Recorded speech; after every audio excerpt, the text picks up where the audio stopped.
Or, la science actuellement démontre de façon rigoureuse et de plus en plus importante,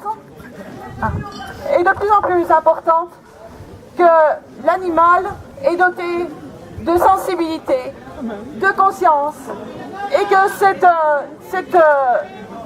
cette capacité à ressentir qui a été déniée jusqu'à présent est quelque chose qui maintenant a trouvé ses fondements scientifiques. Ça, c'était déjà un premier élément. Le deuxième élément, c'est que de toute façon, le destin de l'homme est associé au destin de sa planète et que le respect du vivant, quand on respecte l'homme, on respecte le vivant, et quand on respecte l'ensemble du vivant, on respecte l'homme. Et ça, il ne faut absolument pas dissocier.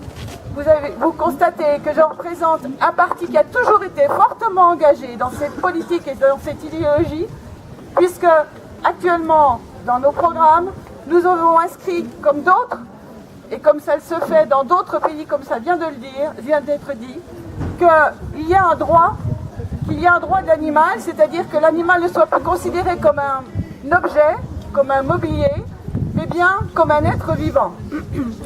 Et donc, il était important que de toute façon, ici, on impose la loi. Il est absolument inadmissible qu'on puisse considérer qu'une activité économique puisse trouver son fondement au niveau de la loi.